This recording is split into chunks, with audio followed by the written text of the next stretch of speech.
Shabbat Shalom, family. Shabbat Shalom. Hey, family, we are excited, super excited. Yes. Today, to be here with you all, family, and I'm sure most of y'all have seen the title of this message. Family, we are talking about the truth about marriage. Mm-hmm. So, Brother Rashiel, Sister Abiya, why y'all decided to do this topic? Y'all was on Revelations. Mm-hmm. Well, family, around this time every year, it's our anniversary, and we do this type of message around our anniversary, family, Yes. because to truth be told, family, this is how we started our ministry. Our ministry is about family. It's about marriage and uplifting the family and staying together and things like that. So we love this topic, and we could never get enough about talking about it, family, because this is what we stand for. Mm-hmm. And if you hadn't heard, family, the representation of Yah on the earth is family. Remember, it was Adam and Eve and their children. Right. And the enemy, Satan, he hates that, family. He hates that. And before I go deeper, we have to give a disclaimer. Because when we do messages like this, sometimes I just don't know. Just people hear different things and things that we don't even say. So the disclaimer is this: we're not talking against anyone who has been divorced, who went through a divorce, or is going through a divorce right now. We are not addressing you. This is what our ministry stands for. It stands for marriage. This is not an attack on those who's been divorced. This is not to say, oh, y'all think y'all perfect. Nope, we are not saying that. We're saying we've been, and we're acknowledging, we're celebrating 22 years of marriage. Yes, today. So, right. So we know a thing or two about marriage, and I think it's important for us to talk about that. Right. Mm-hmm. Right. I agree. And also, too, I want to add, which we've said this before, that if you've been through a divorce or going through, we don't know. We have different people who support our ministry or who follow our channel. Mm-hmm. That everybody, all of us, we've all been through something. Exactly. We all been through something before we knew Yah, before we knew His Son Yahuwah, before we came into this truth. Right. You know, and we are all now striving to get it right. You know, by seeking Yah, opening up the Word and actually going into the Word and learning Yah's ways, you know, His principles, His laws, His statutes, and commandments. And praise Yahuwah that through His Son Yahushua, you know, that we are forgiven for our past sins and that we can change things around. Well, Yah could change things around for us and we can get it right, do it right now and moving forward.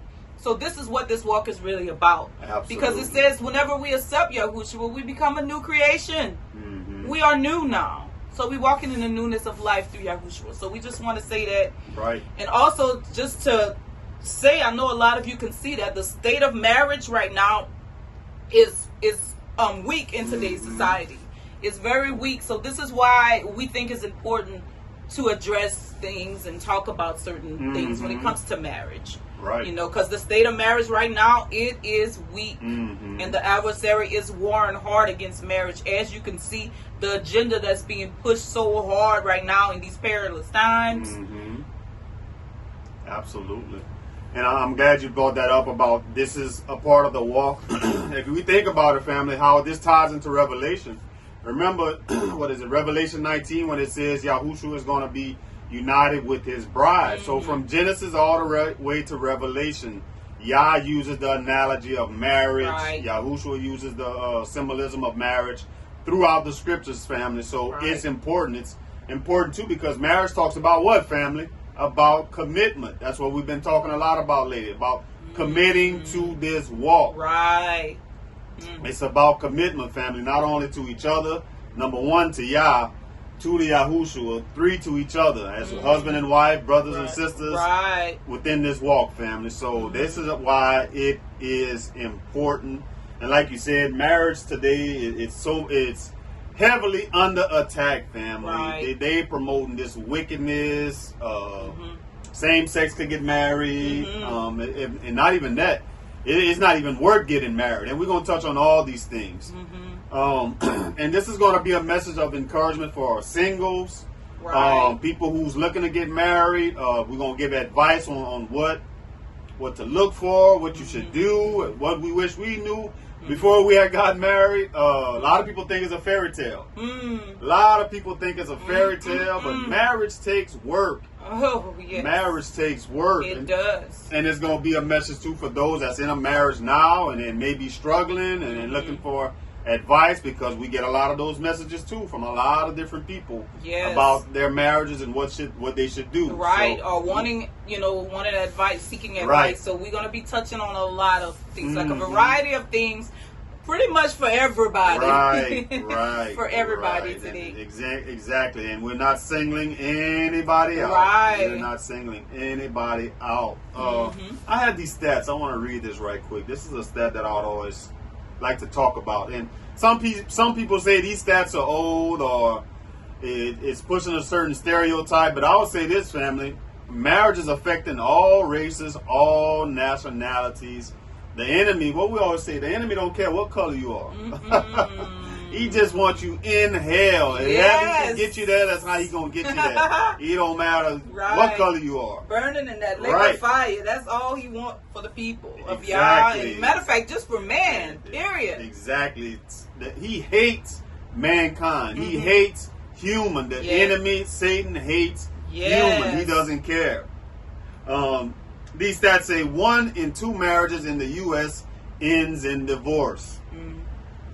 Says that another stat, the national length of marriage in the United States is 8.2 years. Well, family, the enemy failed 22 years against us because we've been married 22 years. Right. Hallelujah, family. Hallelujah. We're so blessed. Thank you, Yah. Praise you, Yah. He gets all the praises and esteem. Without him, we wouldn't even be here, family. We would not. We would not be here. Yah has been the glue that has kept us together throughout these years. And you got to get all of the esteem. Get all the esteem, family. Another stat says this: 45% of black households contain a married couple compared to 80% of whites. Now, this 80%, that's high. Because like I said, marriage is, people are separating all across all nationalities. So, I don't know about that one. It says 70% among Hispanics. And it says a black child is 3 times more likely to be born out of wedlock than a white child. And on average will spend only 6 years in a 2-parent home, compared with 14 years for a white child and 13 years for a Hispanic child. So family, we see the family marriages are under attack. All nations, all families. It does not matter, family. So we hear from all people, a variety of nationalities, where they are going through it, in their marriages. Right. So it's not about the, it's not about the color. Exactly. Everybody feels it. It's just they put more of one. They put one in the spotlight more than the other. Exactly. But that kind of reminds me of the music documentary. Satan, he don't care. He gonna use different tactics for each race. Right. He don't care. What they said, blacks didn't like rock and roll. So guess what? I'm gonna use rap for y'all. Right. I'm gonna still get y'all. It don't matter. One way or another. One way or another, I'm gonna get you. So it don't matter, family. We have to be aware of Satan's devices, family. Right. So let's dive into this. We're talking about marriage, family, the real truth about marriage, part 2. And again, in the beginning, this is how Yah established it, family. He wanted man and woman to be together. You want to read that? Genesis? Okay, so we're going to read Genesis 2:22. It says, Then Yahuwah made a man, then Yahuwah made a woman from the rib he had taken out of the man, and he brought her to the man. The man said, This is now bone of my bones and flesh of my flesh. She shall be called woman, for she was taken out of man. For this reason a man will leave his father and mother and be united to his wife, and they will become one. So Yah established it. Y'all must have knew what he was talking about. Because he established that in the beginning. He said, man will leave his mother and father and cling to his wife and be united with his wife, family. Right. So that's important because, and that's one of the number one advices we give to family, of those that's currently in a marriage or that's thinking about getting married, family.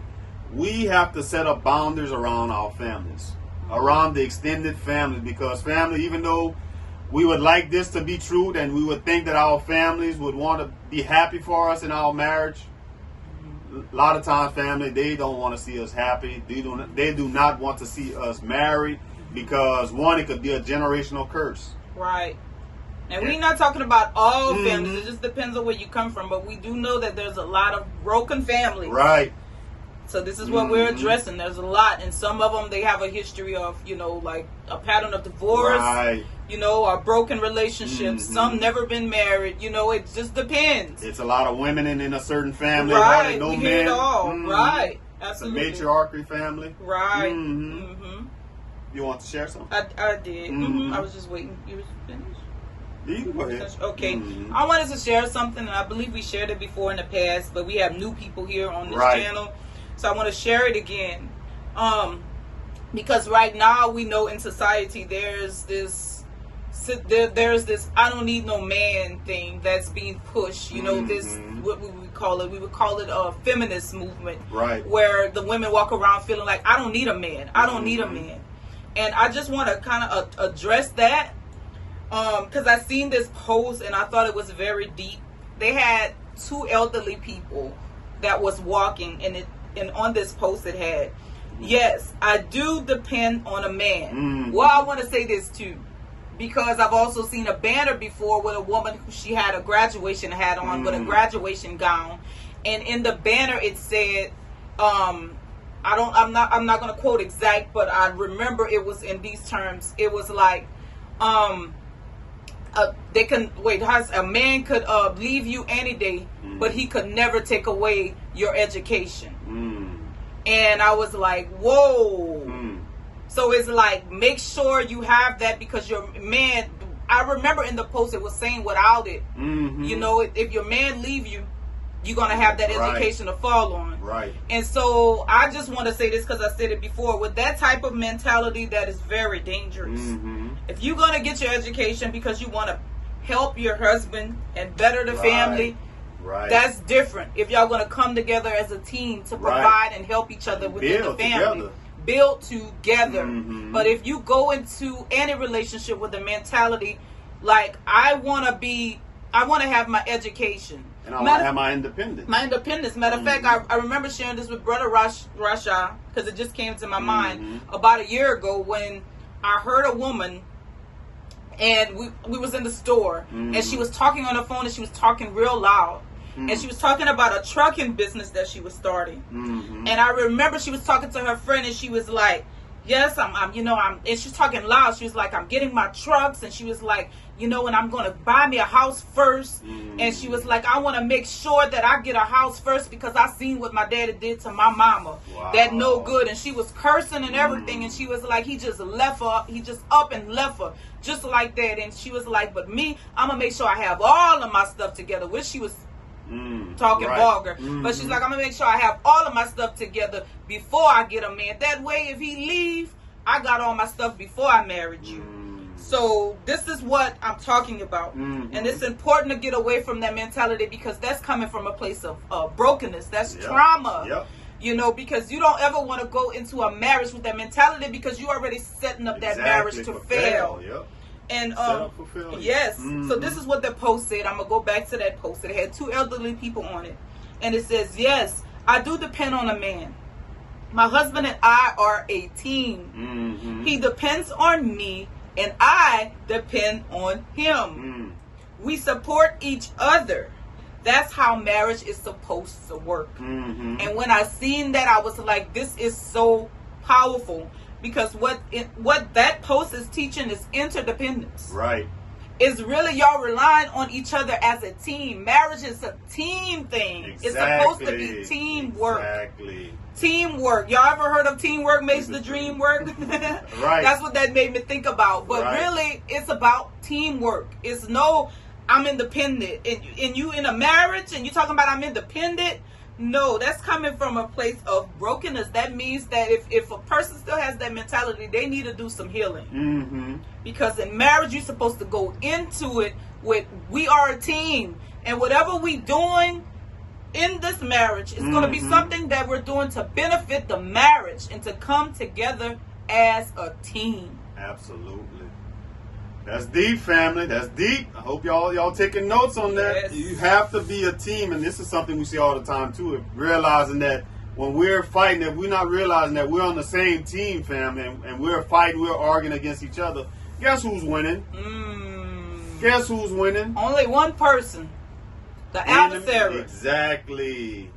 This is what me and Brother Rasha, like we always would keep this in mind, and always would say this. And this would always like help us to think twice before, like when the adversary is trying to creep in, where we say if when we're arguing, the devil's winning. Yep.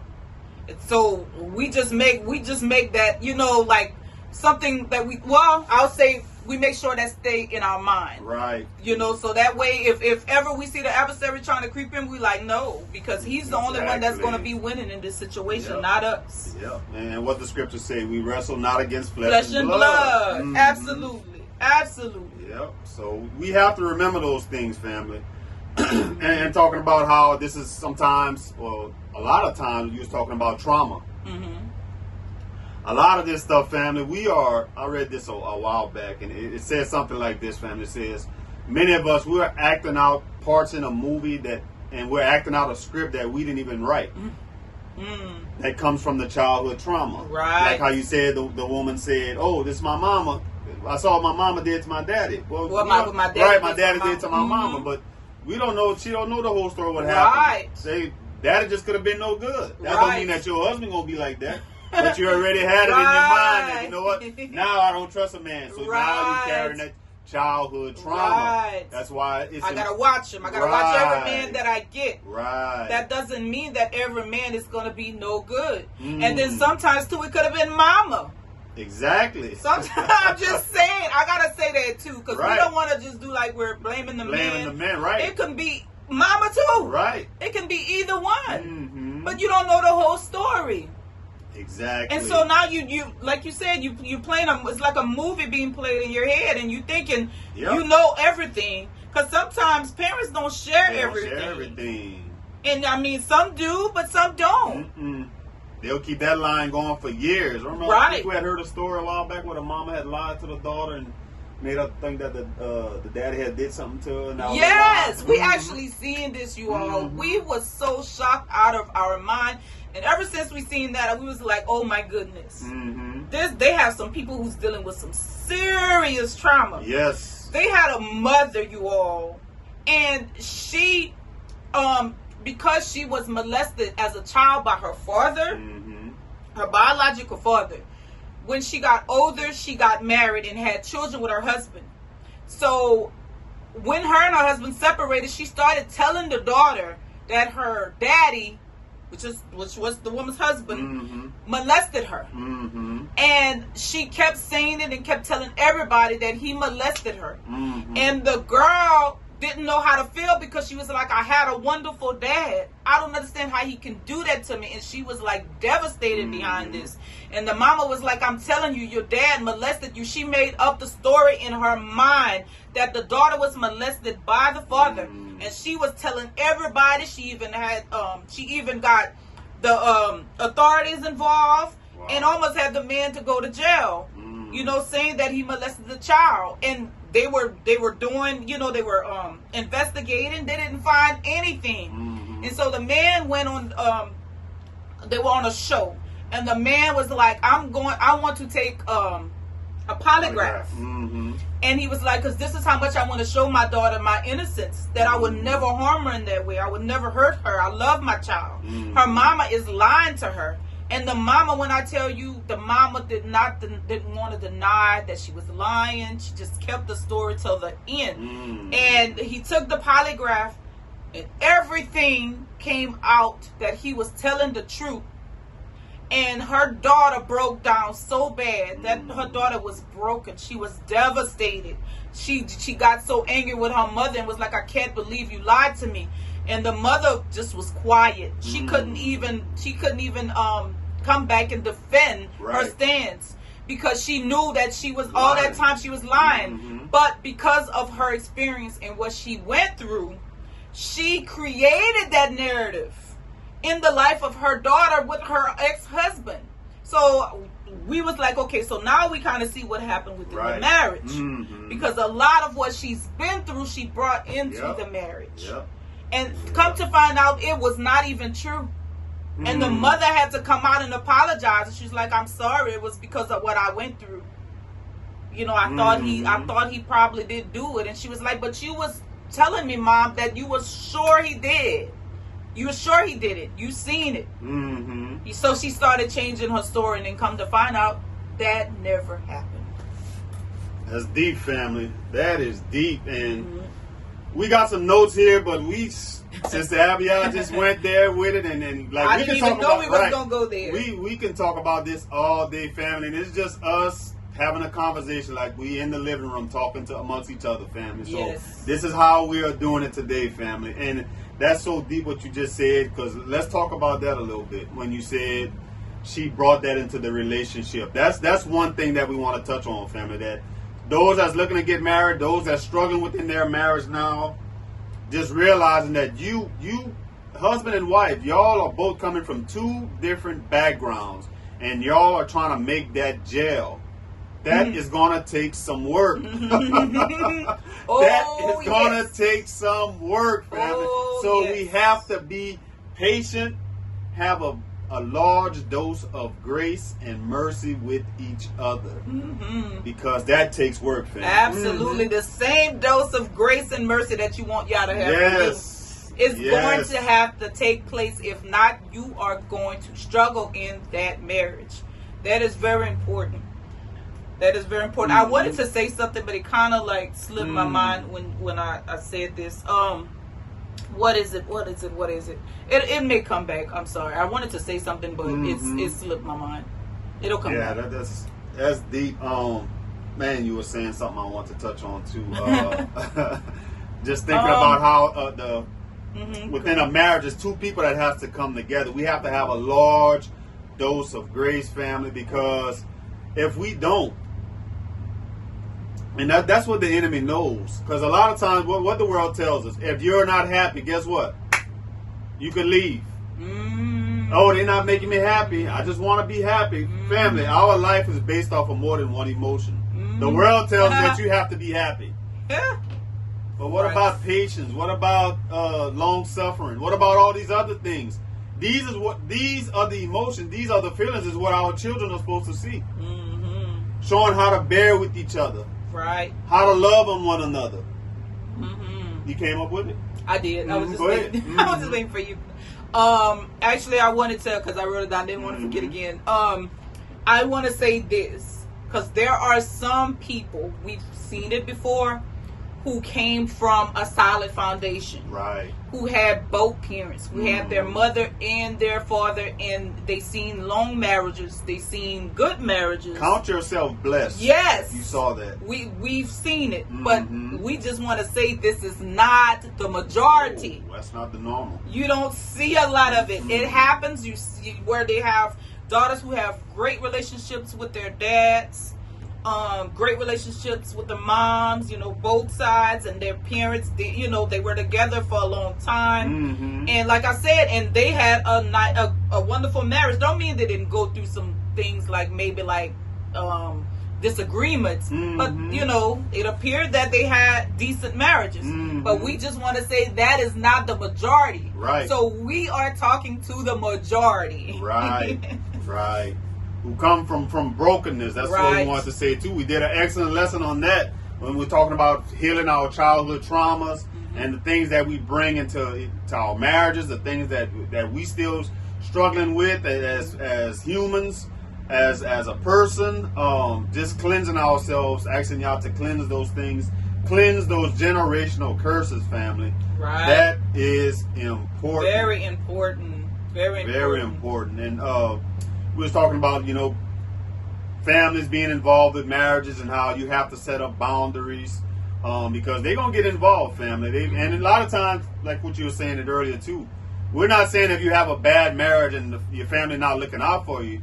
They may be telling you, they probably are looking out for you and telling you the right thing because you're in a bad situation. Yes. We're not saying all the time family is I wrong. ain't listening to nobody. Right. No. If you're in a bad situation, then you may need help from family. Right. If you're getting abused or something horribly, is going on, then yes, you may need some assistance. So we're not talking about that, but we're talking about things that you guys can work through. Right. Things that you guys can work through. You have to be very careful who you share with. Yes, that's where I was going next. Yes. Who you share with and who you are getting information from. Absolutely. This person that's telling me you need to leave your marriage. Was that person married?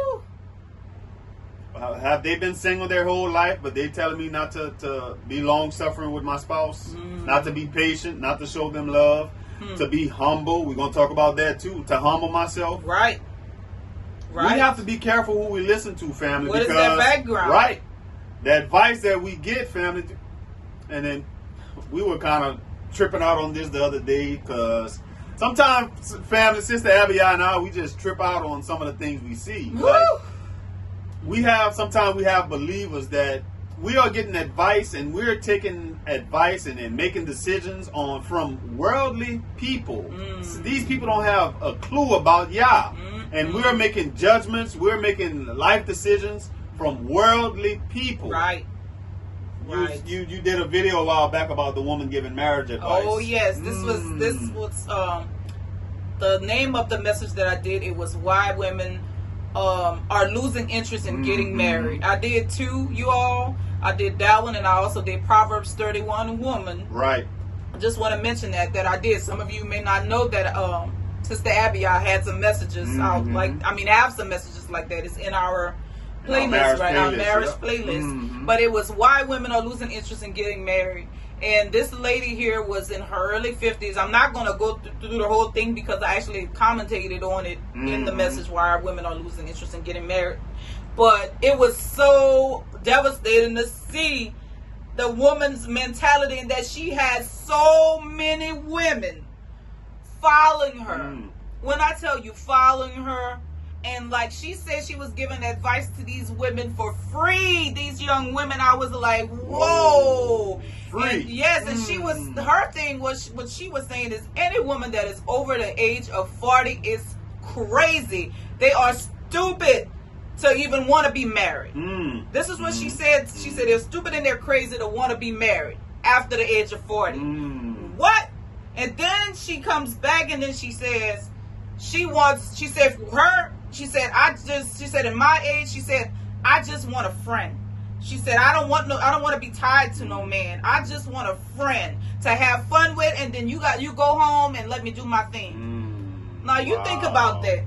What does that sound like? What kind of woman would want that?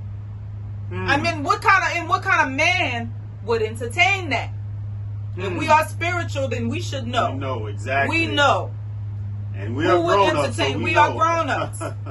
Only sound like somebody married would entertain a woman that don't want no ties to him. And that can be vice versa because we know situations too where women are tied to somebody and married and they're doing stuff on the side too. Women could do it too. And don't want to be tied to the relationship. Or the man don't want to be tied. Right. I'm saying it right. Am I saying it right? Or the woman don't want to? The woman don't want to be tied to the relationship, right? Because she's already tied to someone, right? So they don't mind having fun here and there and go about your business, and I'll see you later. Yep. Oh, we're just having fun, right? So this is what she's really teaching those young women. She was teaching those young women how to be. Because the Bible has it in there. Whores. Yep.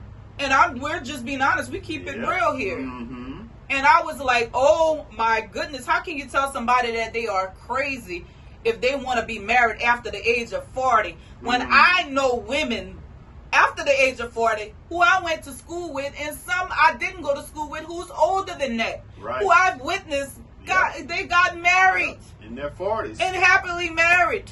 In their 40s, and I've seen some older than their 40s who have gotten married.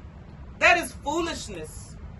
And I'm like, my thing is, if we're going to teach the younger women, then we don't need to teach the younger women from a place of brokenness. Exactly. We need to heal first. We need to heal ourselves first, and then we could come back and talk to these young women. You know, but these are things that we're passionate about. And I'm passionate about. Don't preach from a place of brokenness. And if you will, make sure that you're telling people where you messed up and how they should do it better than you did it. That's how we supposed to teach the younger people.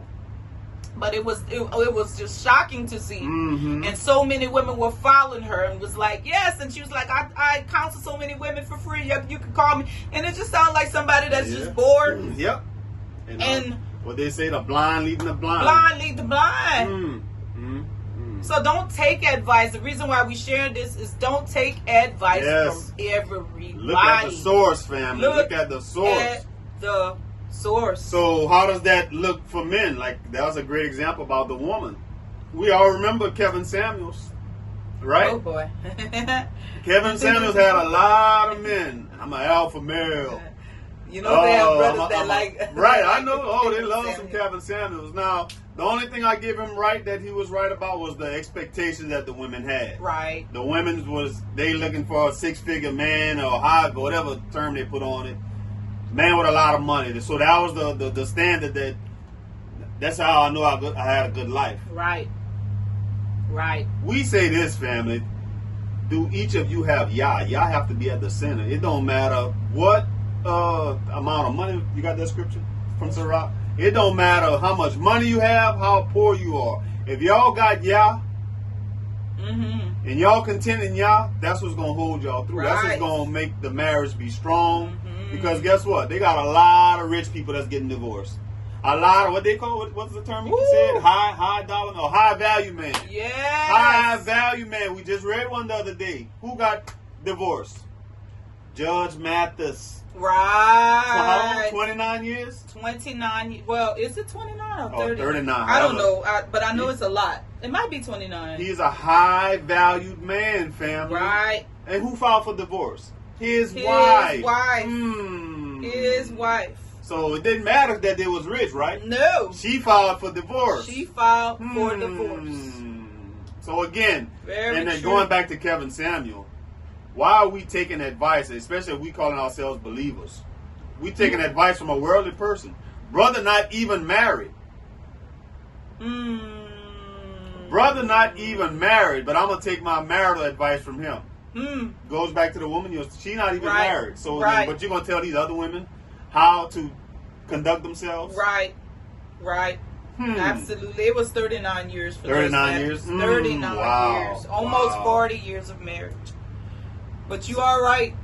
You know, we have to be careful who we take advice from. Absolutely. They should be spiritual, especially if we're in this truth. Especially if we're walking as followers of the way.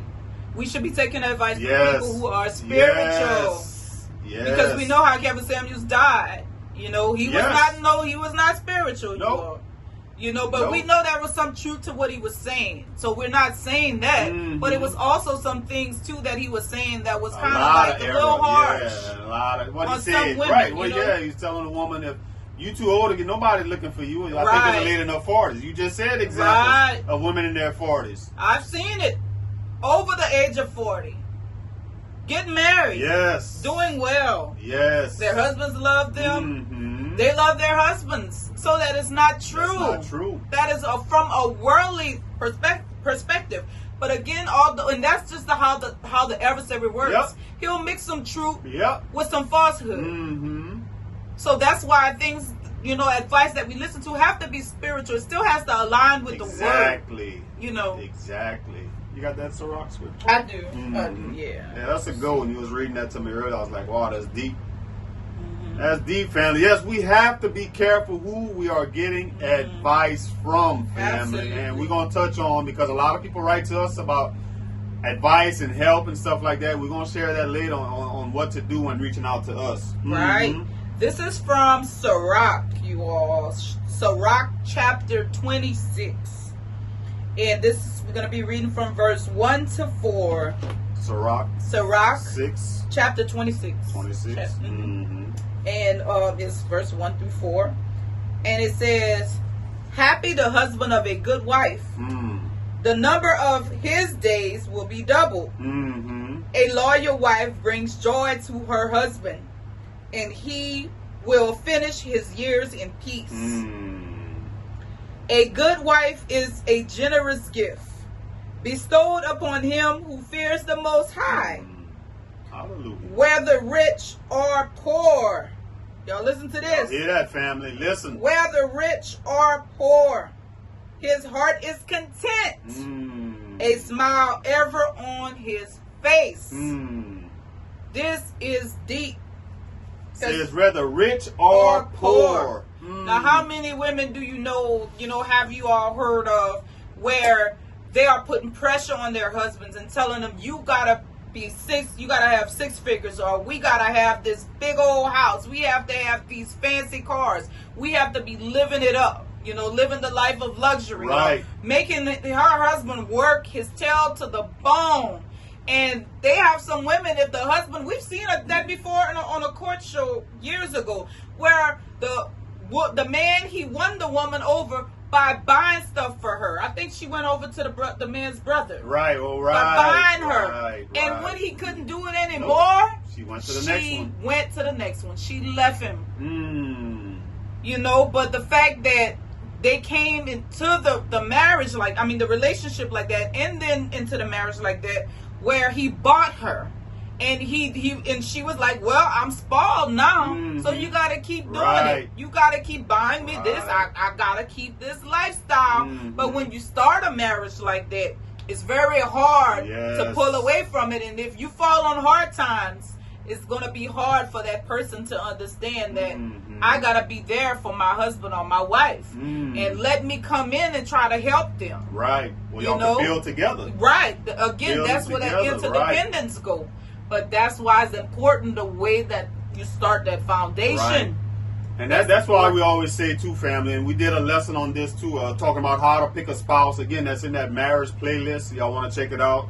But we talk about the number one thing to do is y'all build on friendship. You don't ever want to build a marriage, build a relationship on material possessions, like what Sister Abigail was saying, because guess what? When that's going to run out, now you're going to be looking for somebody else because I can't provide it. And like you said, there's so much pressure on a man or whoever it's on the woman.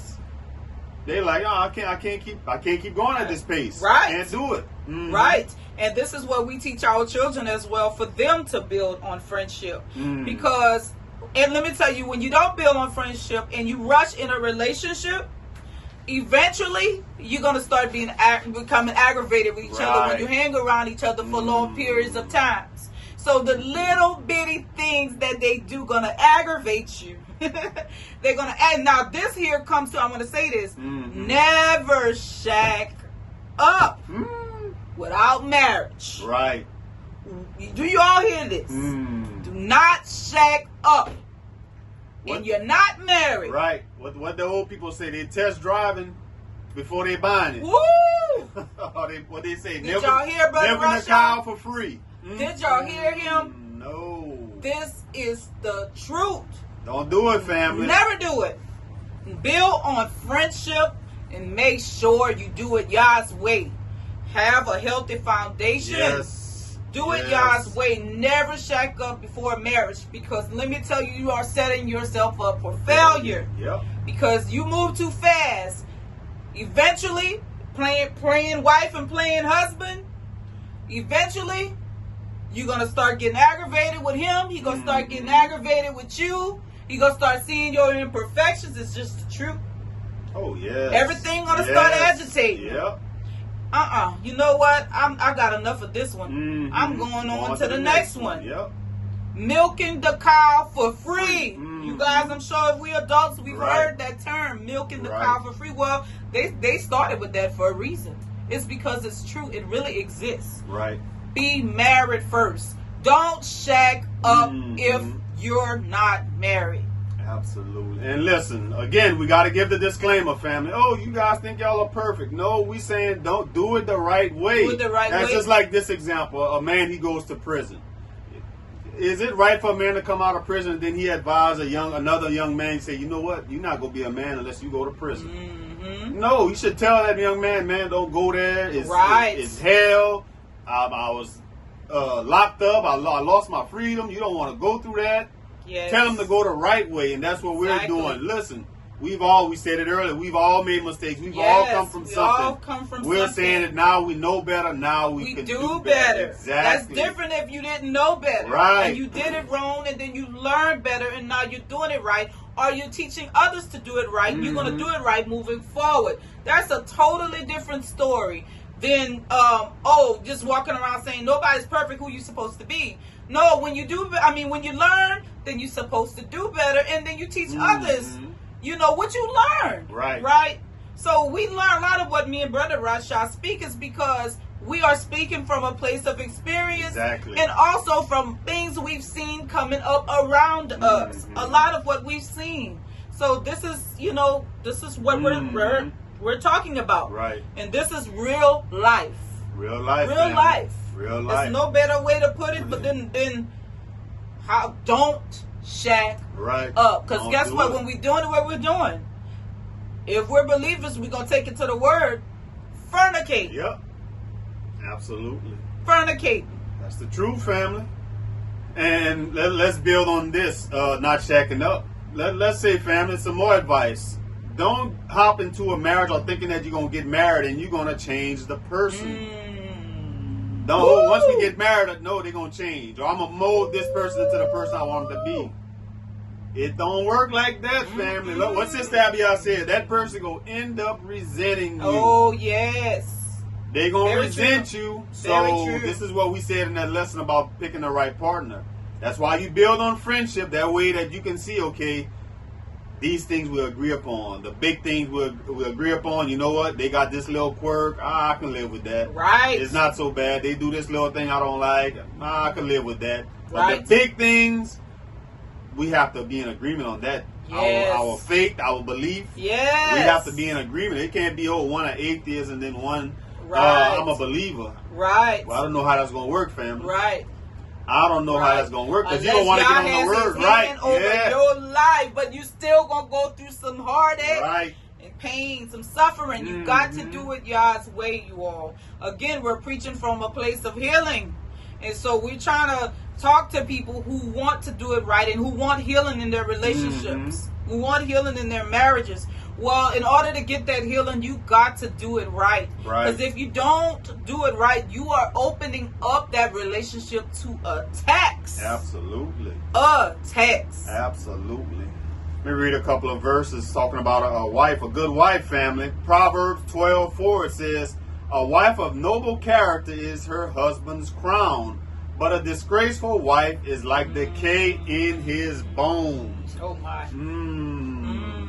I hear a lot of brothers put this up when they're talking about women. In fact, let's go there with this. Let's go there with this. Because we've seen it, family. Sister Abigail, we've been in Facebook groups or we've been seeing people do it. In the past, the past, right. People go online or like we said earlier, they'll go tell family, talking about their spouse with family. Sharing all the stuff that's going on within the marriage. With strangers, with people that ain't got no business knowing what's going on within your marriage because they don't have your best interests at heart, family. We have to be careful. And you don't know what kind of spirits people have on them. There can be people in these Facebook groups masquerading as somebody who is caring and, I'm just like you and I understand what you're going through, but they sent on assignment. And I've seen it before when I've seen women in these groups that was bashing their husbands so badly. I mean, when I tell you bashing them, like I regret marrying them, they're no good. They do this to me, they do that to me. I hate being in this marriage. I hate him. You know, I wish he would just go away. Like just saying the worst thing. And then they have women that would come and say, I understand. You know, I divorced mine, or like encouraging it. Or I understand it. Some things wasn't even that bad. Some of them, it was just some disagreement. Exactly. But they was coming in the group and bad mouthing their husbands so bad, and some of the women would come and make it and would magnify it and say, you know what, if I was you, I would leave. Yep. And I'm like, what? This is something that they can work through. Exactly. Telling these women to leave, and these women, then I've seen these women say like, you know what, I might just do that. I'm thinking about it. And but when you just throwing your business out like that to any and everybody, my goodness, you are setting that marriage up for failure, because you're going to get the wrong advice, and you're going to take that in the marriage. And we've seen stories before of people that went through some stuff and then they got divorced, and then they came back and said, I wish we would have fought harder. I wish we would have fought harder. And so we got to be careful with that, you know. Even with the people, like, it's okay if you're seeking wise counsel for help. Right. That's totally different. But if you just going to any and every old body and talking, bashing your husband, bashing your wife, all that's going to do is lead to resentment. Yep. For the man, for the woman, both parties. It's going to lead to you resenting your partner. Y'all think about it like this, family. Remember when we talked about how words have power? You speaking these things, so now guess what? Now I gotta act it out because I spoke it. So like you said, these other women, they plant seeds in these women's mind. Now you know what? Now I gotta do it. I gotta do it because now I'm agreeing with it. So you know what? And like you said, it wasn't even really that bad. Right. Something that they could have talked about, something that they could have worked out. Yep. A simple disagreement. Right. And it got blown up into something that, now we gotta split up. Right. No, family. Right. That's the adversary. Yes. Now we know there's some marriages where you do have to split. Right. It's toxic, it's bad, and you know, you just have to do something, especially if the other party don't want to do anything about it and don't want to seek healing. That is totally different. You all. But we just talking about just being careful of who you you know, who you tell your business to when you are in a marriage. Right. You know, making sure that you're seeking wise counsel. That is very, very important. Absolutely. So let's share our 3 biggest tips and go ahead. Before you do that, go ahead. I want to mention this too, because we're trying to really talk to everybody. And we have a variety of ages that follow our ministry. We have young, you know, older, middle age. Right. So I want to say something for because I've been hearing this a lot too for the younger ones. Right. I wanted to say that at the beginning. Yeah, let's touch on the youngsters. Oh my goodness! Because our youngsters need help, fam. They need a lot of prayer. You know what? In our generation, when we came up, you know, our parents, we kind of was still in that generation where the marriage was the norm, or that's something that you did, something that you look forward to. This generation now, family, they are under attack. They are under attack. We are hearing a lot of these young people. They are into astrology. Astrology is taking over. Yep. Where they are determining who they're going to be with according to the person's sign. So we actually, Well, I say witchcraft. Right. Not even realizing that they are getting involved into witchcraft and opening up themselves to demonic forces and attacks. And these very things is going to destroy, is going to keep many of them single or destroy their relationships and marriages. And actually how we found out about this, because our son was going through that, where he had, you know, like these young women like coming up to him and asking him, you know, talking to him in a conversation, and what's your sign? Completely throwing him off, and he's like, not here, you know, where he had to kind of like rebuke that, but asking him, what is your sign? And we like, whoa, and not him, but they're not even realizing what they opening up themselves to, and that's witchcraft. Right. You know, this is how they meet people. You know, like they're trying to connect I wanna know what's the sign first before I get involved. What? Well, this is demonic, because let me tell you something. Although they have these different signs or whatever that stuff is that we don't look at, right? But and it reads, so say who the person is. When we become born again and we accept Yahuwah, it says we are a new creation. So Yah could change us. He could shape and form us into a different vessel, a vessel of honor, somebody totally different from what it's saying in that little reading, however that go, because we don't even get involved in that. But we just saying. So we just encourage the youth to be careful. If you're in this truth, then I'm thinking you would know, Right. But if you knew, you might not understand that astrology is demonic. It is witchcraft. Reading each other's signs, knowing what's each other's signs, what's a person's sign, that is witchcraft. Stay away from that. Right. Stay away from that. Absolutely. And especially for the youngsters, family, just encourage them. If you have young adults, young children, just encourage them to look at the fruit. Yes. Look at the heart, family, because they have standards that's so out of whack. Oh, yeah. Today, they're looking at, they have to have this nice vehicle. They have to have 6 figures. They have looking at signs. They're looking at everything besides a person's character, besides the heart, besides the fruit. Not trying to build on friendship. Exactly. They're moving fast. And not looking to put somebody, a partner that he can build together with. I got my partner got to take care of me. They got to have 6 figures. And then they have some, they are like, they look at it like weird or puzzling. That people, when somebody tell them, I want to build on friendship. What? That is, look, that's you here, let me tell you something. If you young, you have somebody tell you that, I am interested in you, but I would like for us to build on friendship. Your antenna should go way up and be like, whoa, that's somebody. Whoa, what? Well, they say winner, chicken dinner. Woo! Friendship? Right. Oh, my goodness. That means I would like to become your friend. Right. And I want to get to know you as a person. I want to get to know you as a person before anything else. This right here has to take place. This is what's important to me. That I get to know you as a friend and you get to know me as a friend, because that means that they want to build a relationship on friendship. And so then when you become older in that marriage, you guys are going to be great friends. Exactly. Great friends. And you're going to learn to love each other through your imperfections. Exactly. That's how you learn to do it, by building on friendship. Because this culture today, family, they promoting the hookup culture. Woo. Let's hook up, jump in the bed, and that's the disease is spreading. Right. All kind of stuff.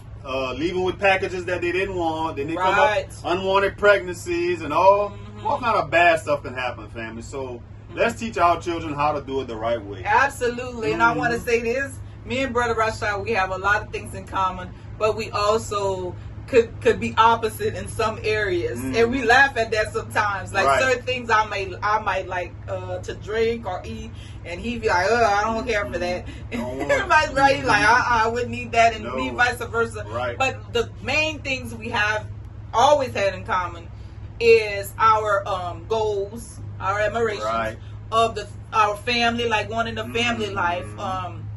Like the big things, the major things that matter. We always wanted that. Right.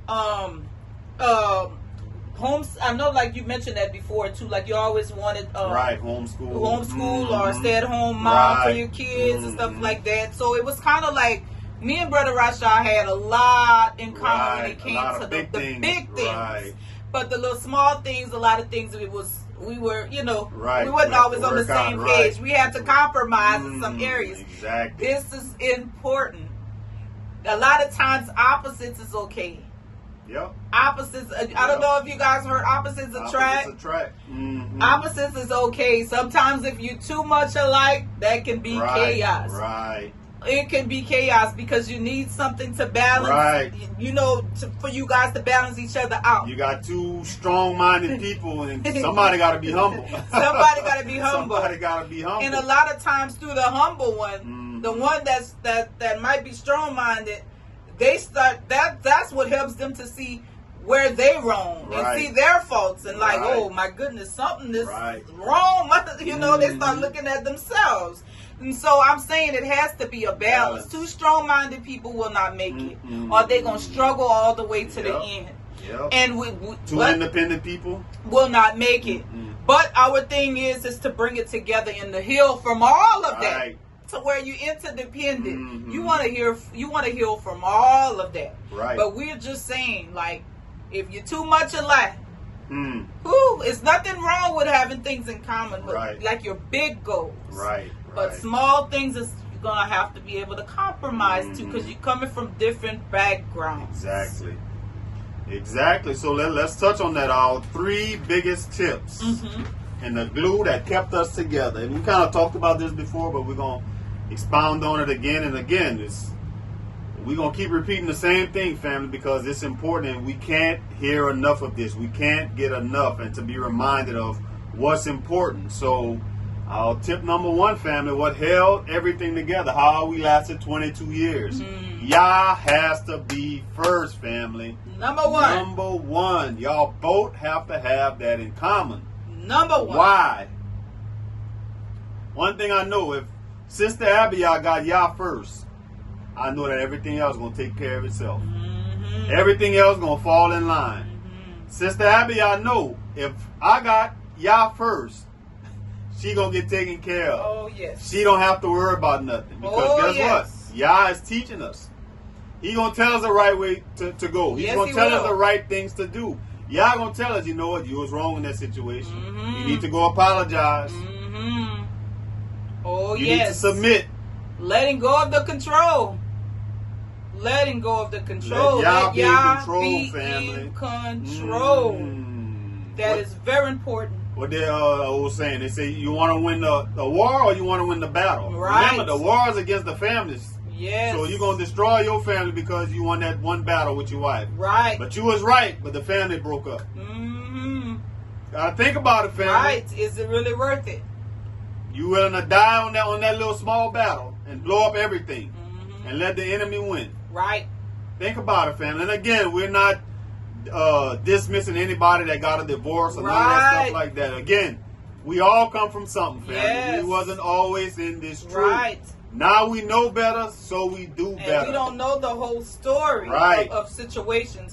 So again, like Brother Rasha said, it's really about where we are now with Yah and about doing better moving forward. That's what it's about. Because things happen. Absolutely. You know, things happen. We were not always here, you know. None of us were. We are all sinners saved by grace. Hallelujah. So we allowing Yah every day to perfect our lives, perfect our hearts, you know, and heal us from all of these traumas as we seek Him through His Word, you know, to do that, you know.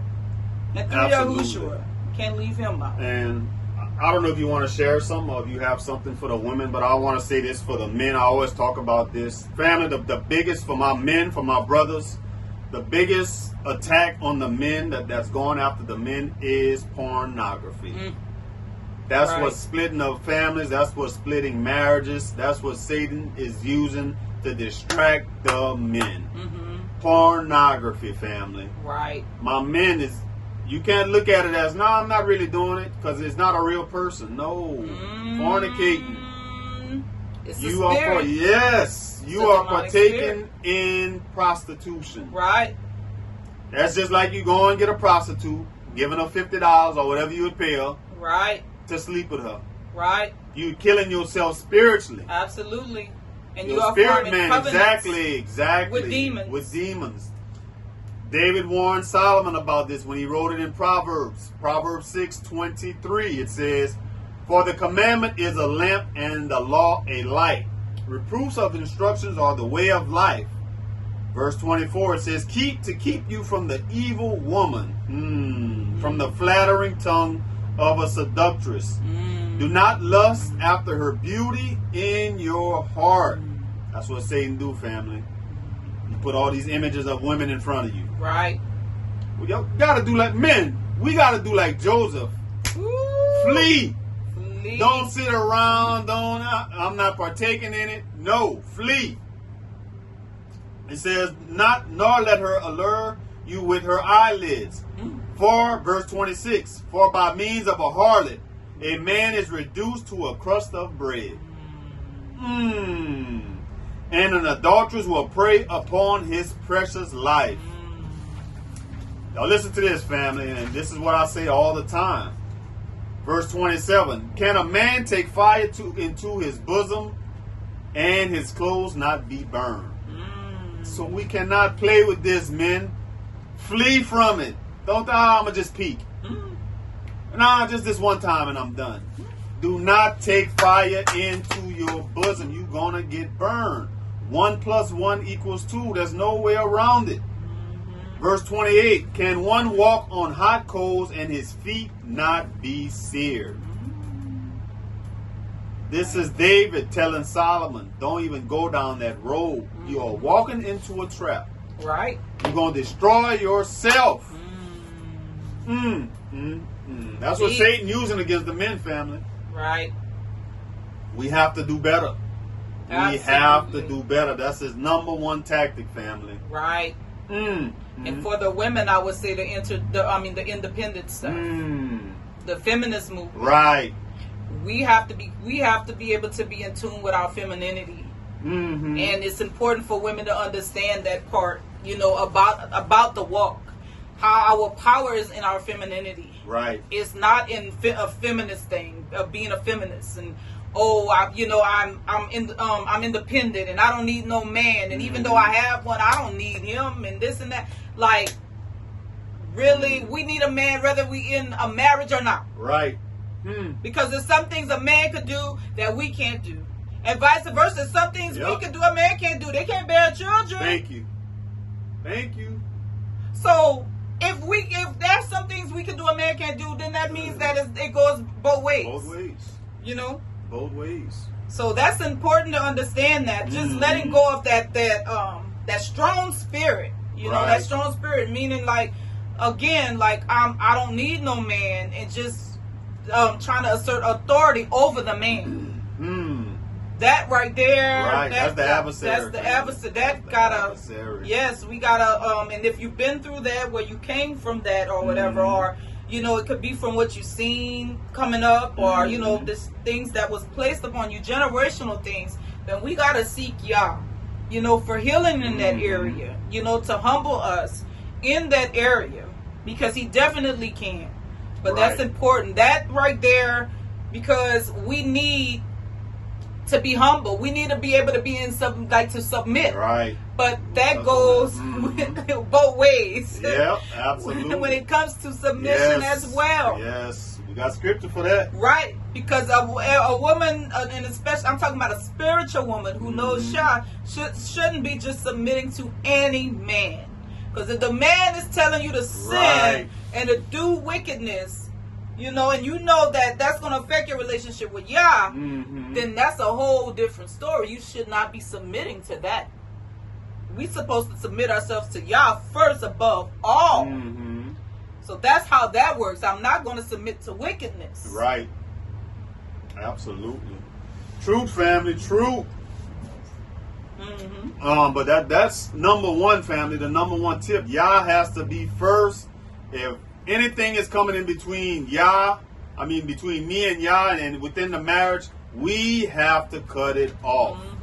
That's for the man, that's for the woman, family. Anything that's cutting us off from within the marriage and then cutting us off from Yah, we have to sever those ties, family. Right. Because it's only going to harm us, it's only going to destroy the marriage, family. Yes. And if you have family as well, if you have children as well, it spews over into that. Because remember, you all, it's a generational thing. The things we do, it's generational. And the only way we can break it from not falling on our children is to break it within ourselves first. Exactly. We have to be that example. And if it's too late, if the children is grown and they experiencing that, it's still never too late. Never too late. Get you right. Get you together. Because Yah can restore your children through you, through your obedience. Absolutely. And teaching them, telling them that I might have not did it right when y'all was young, but I'm telling you now, this is the right way. Right. It's never too late. It's never too late to teach righteousness. Right. To preach Yah's word. Never. It's never. And again, that's what the adversary does, family. He wants to tell us, now, who are you to give advice? You didn't do it like that. Yes, I can. And guess what? There was only one that was perfect. Huh. There was only one that was perfect. That's why I need Yahuwah. Exactly. Exactly. So let's jump into tip number 2. We talked about this throughout this presentation. We talked about being humble, families. Somebody has to submit. The woman and the man has to be humble. They have to both be willing to submit to one another, Who is family. he talking about? Let's look at that in Scripture. Ephesians 5, starting at verse 21. You want to read that? I just want to forget. Which one? Ephesians 5:21. I think that's on the next page. Oh, okay. It says, submit to one another out of reverence for Mashiach, or Messiah. Wives, submit yourselves to your own husbands as you do to Yahuwah. For the husband is the head of the wife, as Messiah is the head of the assembly, his body, of which he is the Savior. Now as the assembly, as church, but it's assembly, submits to Messiah, so also wives should submit to their husbands in everything. Husbands, love your wives, just as Messiah loved the assembly and gave himself up for her. Woo! To make her, I'm just talking about the whole thing, to make her holy, set apart, cleansing her by the washing with the water through the word, and to present her to himself as a radiant assembly, without stain or wrinkle or any other blemish, but holy, set apart, and blameless. In this same way, husbands ought to love their wives as their own bodies. He who loves his wife loves himself. After all, no one ever hated their own body, but they feed and care for their body, just as Messiah does the assembly. For we are members of his body. For this reason, a man will leave his father and mother and be united to his wife, and the two will become one flesh. This is a profound mystery, but I am talking about Messiah and the assembly. However, each one of you also must love his wife as he loves himself, and the wife must respect her husband. Didn't we do something on love and respect? Love and respect. It's going to be in the marriage playlist. That was a great lesson too, family. But this is deep. It's laying it out right here. It's saying the wife to submit, respect her husband, and it's telling the husband to love his wife, just as he loved his own body. Yes. That's deep, family. Y'all think about that. Gave up himself. They're saying for the husband to do the same for the wife. That's how much he loved the assembly. This is beautiful how he puts it, how he makes the similarities with husband and wife, but also with him in the body, the body of believers. Right. And we know that Yahushua, he was humble. He said those who want to be first must be last. So he submitted. He sacrificed for the assembly, family, and that's what we have to do within a relationship between a husband and wife. Submitting and humbling ourselves before each other, family. Somebody has to do it, because if not, pride is gonna kill a marriage. It's gonna kill it.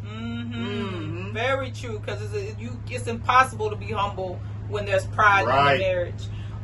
When I seen the part about when it says the wife must respect her husband, that made me think of what I was saying about the feminist thing, and I don't need no man and just walking around like with the attitude of I really don't need one, or just being sassy to the core, and just being sassy to your husband, and not being able to. Well, that comes back to the humility, because when we walk in humility, then now we can be able to hear the voice of Yah more, and humble our speech. So that's when they said respect. Respect could be in our delivery, the way we speak to Right. our husbands. Right. Even in the way we represent him when he's not there. Because really, when we out and about and our Right. husband's not with us, we are representing our husbands. Number one, representing Yah, but we also representing our husbands. Right. And so that is also important, to be respectful in that as well, in the way we present ourselves to the world when our husbands are not around. That's deep, family. That's deep. Ooh, we talking on a lot today. Huh? You brought up. Let's give our final and the third tip when you talked about how speech and how we supposed to talk. Communication in a marriage family is critical. Woo! Again, that goes back to that childhood trauma. A lot of us, we never saw our mom and daddy communicate. We don't know what that looked like. Many of us, if we came up in a single parent household, we just dealt with mama. We didn't see her interacting with the husband and how it went, so we don't know how to communicate. A lot of us, what we learned how to do when we didn't get our way, suppress. Right. Suppress our feeling. We didn't have a voice. Watch TV. We watch TV. Guess what? I don't want to deal with that. I'm leaving. I'm leaving. Right. Or I'm going with my friends. Yeah. Are we going to party? Are we going to do, whatever. We just going to hang out. And, we suppress and we don't want to deal with that. And the issue never got resolved. Right. And then we'll turn around and come like nothing ever happened. Absolutely. And the issue never got resolved and it's going to keep happening. Absolutely. And many of our parents didn't know how to communicate because they wasn't shown how to communicate. Nope. So it's kind of like a pathology, right? Generational thing. So it does, absolutely matter, the communication. That is very, very important. Without it, what is that saying, baby? When it says communication is like oxygen. Yeah. Without oxygen, what's going to happen? We die. That's the same thing with the marriage. Yep. If you don't communicate, if you can't communicate in that marriage, the marriage is going to suffer. Absolutely. It's going to die. It's important to communicate because sometimes we hear so many stories of people whose marriage didn't work because of a lack of communication. They couldn't communicate their feelings, and that's something that comes from, it's generational. It's generational. Absolutely. And what they do is they'll lash out. Right. Instead of communicating, guess what? I only know two emotions. I'm lashing out in anger, or I'm going to suppress it. Right, which is both toxic. Both of them toxic. Both are toxic. No middle ground on how to communicate. Instead of you saying, you know what, I'm going to just communicate my feelings. Right. And we're going to talk this thing out. We're going to hash it out. But again, that's something that we were not taught. Right. We lash out in anger or we suppress. Absolutely. And let's add this because we said this earlier, especially like you said, we get messages from people and you said that to a lot of marriages they end because it was a lack of communication. But, and this is something we talked about in the past too, we are strong for marriage counseling. Yes. We are big supporters of marriage counseling because again, this is all stuff that we have to be taught. So some people, they'll reach out to us asking us for counseling. We get a lot of messages. Right. We get a lot. This is talking to a big group of people. We hear from a lot of people. One thing we know about marriage counseling, and we said it earlier, but in a different way. For marriage counseling to work, family, and let's be honest, it's not going to be one person that's pushing the marriage counseling. Right. And you dragging the other person along, kicking and screaming. That will not work. Because guess what? That person that came kicking and screaming, they're going to resent the person that brought them. Yes. You see, I told you that didn't work. Yes. You see, I told you. They don't know more than me. All we have to do is this. They already got the answers. And it's going to fall on the people who counseled them. Right. It's going to fall on them. Absolutely. Oh, they made a mistake. Oh, they didn't counsel us right. But no, you didn't come in with the right attitude. Exactly. You have to come in with the right attitude when somebody, because we always encourage this before marriage, get counseling. Right. If you have not been married, or if you're going to be getting married again, or whatever the situation may be, get counseling. Both of you. Right. Work on what y'all got going on. If y'all have some childhood stuff, work on it at the beginning. Be open and honest with one another. Do not have secrets. Be open and honest about your flaws. Let each other know up front, this is what I deal with or have dealt with. I've overcame it or I'm trying to overcome. Let each other know. Don't let it be a surprise. in the end or later in the marriage. Right. Because let me tell you, that's going to infect the marriage. Yes. Although Yes. you think you're It'll be doing like a something at virus. the beginning, Mhm. right? You just don't know. Right. That, like you said, like a virus, Mhm. it will come back. Because what's done in the dark comes to the Yep. light. It will creep into the marriage and infect it. Yep. And, So- and what they say, what's that saying when it says, wherever you go, a lot of people think, I'm going to just end the marriage, I'm going to get somebody else. This new person going to make me better. Right. Oh, my goodness. Go ahead. How does saying go? Wherever you go, you take you Yep. with you. You bringing the same person with you in that same relationship. Yes, So, I heard that saying. Don't remember where I got it from, but when I heard that, I was like, "That is so powerful and so true."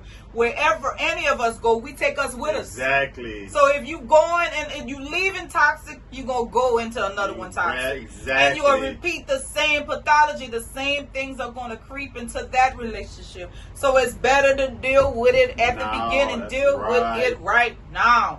This Right. is what I've been through. This is what I overcame. This is what I'm overcoming. This is what, I'm saying both of you, the woman and the man, letting each other Absolutely. know at the beginning, and let's get counseling for these things because I want this marriage to work. Mhm. But counseling has to be both ways. Right. It has to be both. Y'all both ways. have to have skin in the game. Y'all both have to have skin in the game. Again, Sister Abby and I pack schedules. Woo! So if we're going to Yeah. say we're going to dedicate our time and we're going Right. to pour into you, Right. y'all both have to be willing participants. Again, Absolutely. 'cause- And willing to hear. right. And I don't know everything. I don't know it all. Willing to come with a humble mentality. Like, okay, I really want to hear what you have to say. Right. And not I'm coming trying to teach you I and know tell this you. already, right. I know this already. That's You the know wrong it, right? approach. You don't Because need then it, you right? don't need. You know the answers already. don't so need the you counseling. You don't need. You got the answers. You don't need us. But we saying that we're not against talking to couples or doing stuff like that. But it has both parties have to be willing to Yes. do it. We have to be familiar with you. It can't Right. be just I just come out of the blue and can you counsel us and we don't even know anything about you. Like we have to be able to know something, about you. Something like you're a part, like you've been a part of the ministry or, we familiar with you and stuff. Because we just, like Brother Rasha said, you have to have some skin in the game. Exactly. Because let me tell you all, and this is from experience. Brother Rasha said it himself. We have a packed schedule. We have a family. We have work that we do. We have things that we are. We are ordinary people just like everybody else, you all. And so if we're taking our time out to speak with you and counsel you, number one counsel is Yah. Go to Yah first above all. But, he also have counsels in place as well. Right. But if we're doing that, then we want to know that it's appreciated. Because we are taking time away from our family. We got children, we got things that we do. We got elderly grandparents. We got sick grandparents. We got illness in the family. Right. So if we do that, we got to know that, okay, this is somebody who we're familiar with. Okay, this is somebody who will respect our time and who will respect our advice. And that can only be if you both are willing to do it together. It's not one like what you said, one pulling the other one in. One dragging the other one along, kicking and screaming, I don't want to go. Well, guess what? You don't have to come. Right. You don't we have prefer to come. you don't come if you have that mentality No. and the reason why we're saying it is not to be harsh is because we know that it will not work. No, exactly. That's not how it works. It don't work like that. Counseling only works when there's two willing participants. Yep. They're both coming in humble. They both coming in ready to learn, to hear, to listen. And they will apply what they're being taught. They will apply it. Not, they don't know more than me. They don't. You coming to them, but then when they're talking to you, you have all the answers. That's not going to work, you all. It's just not. Whether it be me and Brother Rasha or anybody else that has some wisdom, some knowledge in marriage or something that can help you, that's been through experiences, whoever it may be. Just always go into it with the right attitude if you want to see success in the future, in the marriage, in the relationship, Absolutely. And again, family, we're not against you guys writing us, and like some may say, we've heard this too, the wife is in the truth and the husband not in the truth, or you have a hard time accepting it. We definitely, right, we'll pray for y'all and stuff like that, because we know sometimes it's hard for people to accept the truth, to come into this full blast. But and we don't have no problem for praying. Absolutely. And I'll add this too. Women, if y'all got a message for Sister Abigail, just put in the title, this is for Sister Abigail. Brothers, if y'all want to reach out to me, just say this is for Brother Rasha, and we the only ones that read the messages. Absolutely. And as we said before in some of our past messages, for anybody who is new, because we said it before, I address the women and Brother Rasha address the men, and that's for us to have order within the ministry, within the body. Yep. So, you can say this message is for Sister Abigail or Brother Rasha, and then when we see that, then Brother Rasha only reads the male ones, and I only read the women ones, So that's how we do it. Yep. So again, we don't have no problem with the marriage counseling if that's what y'all looking for, but what they say, a marriage takes two, right, for it to work. So that's how it has to work. A marriage counseling, both have to be willing participants, family. Right. And I want to say this too, because I know we kind of wrapping up. We've been talking for a minute. Right. But I want to say this to those who are single. I want to encourage you to continue doing what you're doing. Serving y'all. Right. Worshiping y'all. Praising y'all, seeking y'all. And for the women, I often say, make y'all your husband. While you wait, let y'all be your husband while you wait. And pray, because he hears our prayers, and be very specific in your prayers. And even for the men too, we have single men too, and we have some young single men. I don't know. That want to be married, and something that we talked about, and if y'all would bless us with the resources, this is something that we would like to do one day, is having like a connection where Israelite brothers and sisters or people that's in the truth can connect and have those relationships, where we can have families that's in the truth and relationships where people that's in the truth.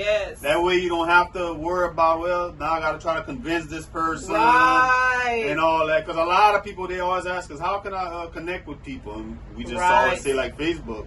That's the only thing we know. If you all have some suggestions, email us. Because we always pray for y'all to send us the right resources and the right people, to help us. Because it takes a body. It's not just me and Brother Rasha. No, it takes a body. So you all might have some suggestions. Because we would love to see. Look, back in the day, in the biblical times, the parents would put people together, or people was put together. Exactly. It was the community. They knew each other, and it was like, now it's like they gotta go out and meet new people and try to figure each other out, and it's a long process, Because we all spread apart. We all spread apart and scattered everywhere, Right.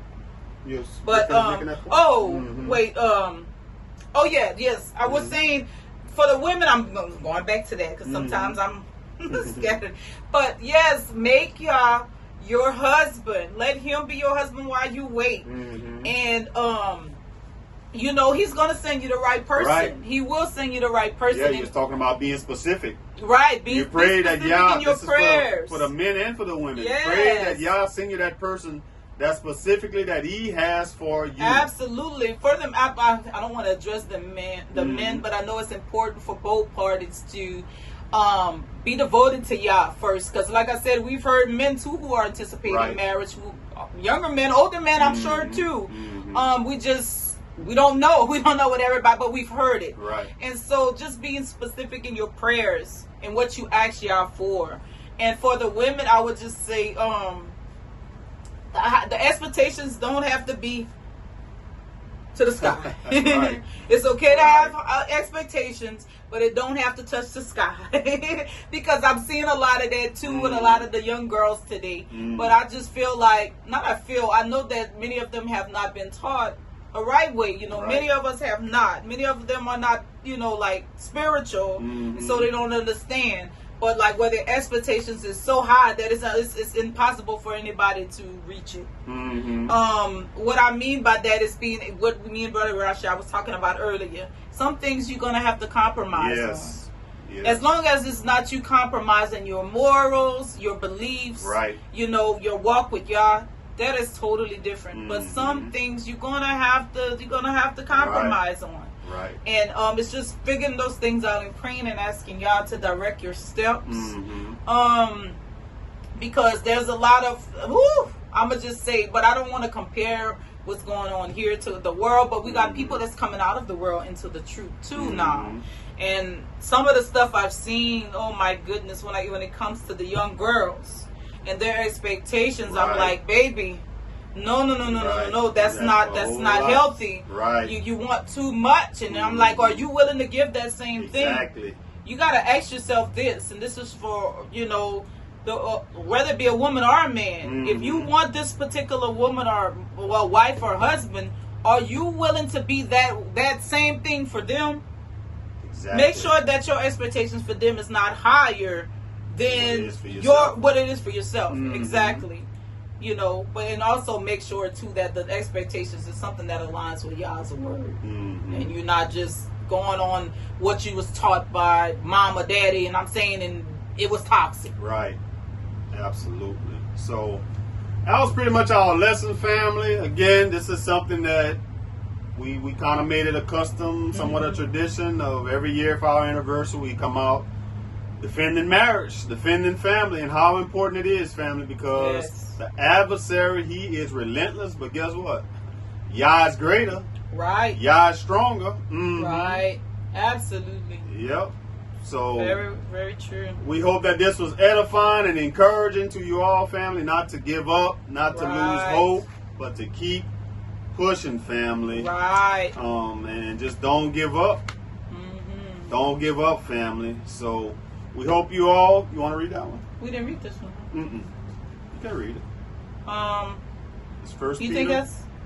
Well, we're sputting.